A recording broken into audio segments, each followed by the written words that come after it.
Psalm 1, well, that'll be a story for another day because that's a great story. Psalm 2, well, I mean, I had a small part in it, but not a huge part, but a part I'm very proud of because of the Ensemble bin Laden bottle. But Psalm 3, when you called me up, I mean, this is like, can you come to Paris? Oh, yeah, I got nothing else to do. Sure, I don't have a family. I don't have a job. Yeah, let me just fly to Paris, right, and sit around with Steve Spurrier and Jancis and drink wine for a couple of days and go to bistros and misbehave and drink too much wine and behave like a horse's patoot, you know? And by God, I did.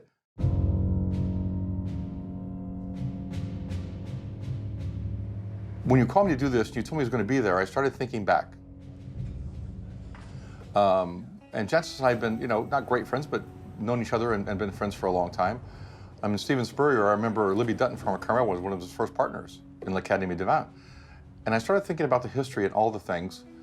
And then one of my students was, you know, I keep this big pile of wine in my back house. I have 2 houses in San Francisco. And when they do something really good, which none of the knuckleheads in Psalm 1 did, they get to go back and pick something out, right? And they come back like, it's like carrying the Holy Grail, right? Can we drink? Oh, yeah, let's drink this. But this is 1923 Margaux. I go, well, then it's a good day to drink it. You did well today. You deserve it, you know, you deserve some respect. But one day the guy, one of the kids comes back and he goes, Mr. Amy, he goes, Fred, sorry. He goes, I think you ought to see this. So we go back, he opens this box, and there are all the wines from the Paris tasting. I forgot to put them away. The Montelaine and Chardonnay ain't looking so good, but the rest are looking just fine. And so I started thinking about this, and when you called me and said, can you come to Paris? I'm like, oh yeah, let me just jump a plane. It's my dream. But I started thinking about for one glorious day, to sit with Jancis, with Steven, opening the wines that changed our lives. And regardless of what happens in my career after this or what happened before, for that one glorious day, you had, I think, the 2 greatest minds, myself not being on that same level, I don't count myself, sitting together, joyously describing the experiences that helped create the industry that we know it as it is today, that we understand it, or pre this, but it's going to come back. But most of all, what a moment in your life, right?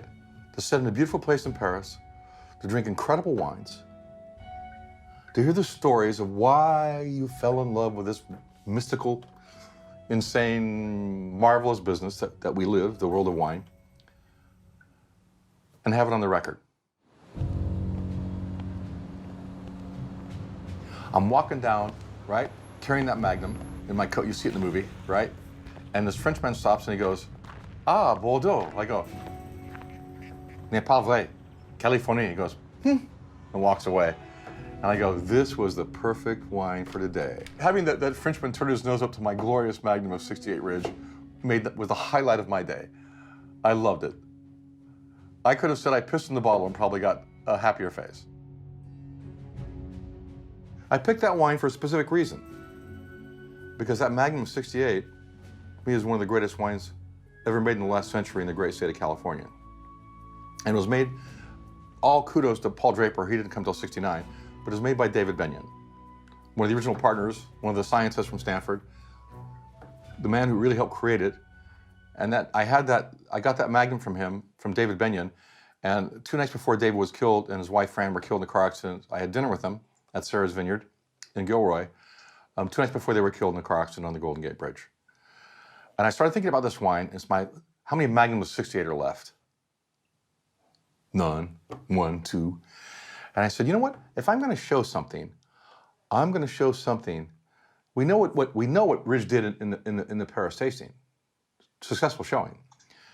But I'm going to show a wine that is not only going to impress my dear friends, Mr. Spurrier and Miss Robinson, but is going to blow the sommeliers in that room away on their home turf in the glorious city of light, Paris.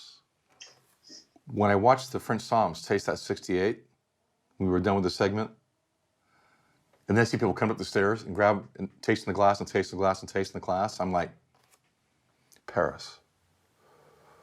Top star restaurant. Some of the top Somms in Paris.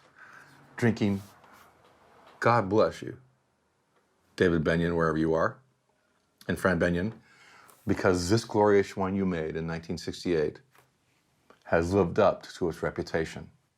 And on one glorious day, in one glorious place, in Paris, I think we achieved greatness.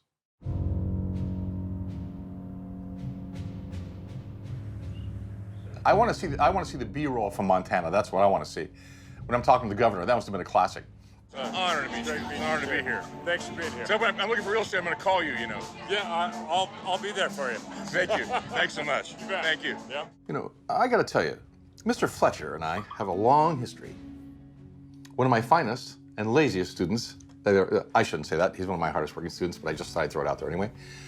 And when you asked me the blind tasting and you said Jay was going to do it, I'm like, well, this is going to be an absolute shit show. But I'll tell you what, isn't it every day? And if you truly believe you have talent or you're good at something, I don't have anything to prove, but I'm happy to do it. I'm not afraid of anything. Knock yourself out, man. So we come in, and it's 2 wines, and I'm like, oh, I know Fletcher. Oh, that dog. He's going to set me up for all the years of punishment I gave him as a student. But I have to say the wines were fair. They were very fair. The first wine, spot on. I mean, classic. I mean, perfect cover. The vintage was tough because the wine was in really good condition. I'd put it in the Northern Rhone. I'd say Côte Rôtie or Hermitage. Côte Rôtie is kind of what I really like because it's so peppery and meaty. Very high quality producer. What's the final vintage call?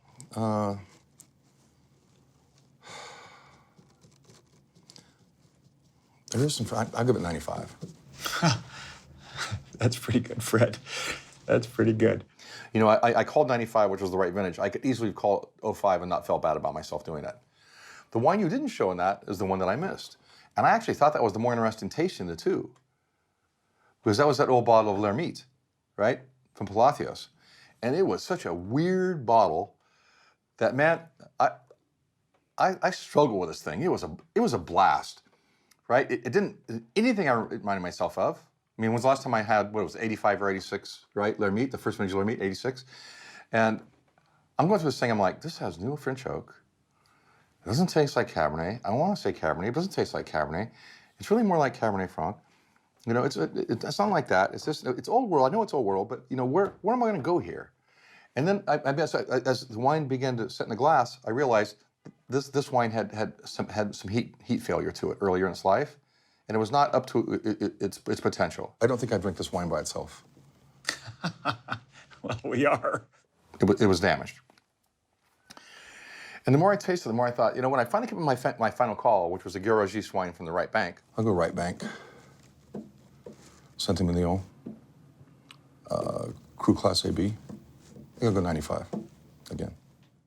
I still stand by that call. I think it was a great call. And even Fletcher at the end, he told me, he goes, when we turned the cameras off, he goes, I think I kind of screwed you on that one. And I go, this wine's not in great condition. And I said, and by the way, I never had this wine before. And he goes, well, I thought it was a great call, personally. I thought you nailed down about every part of it you could. And I go, I can't believe that all these years that oak is still standing up in it.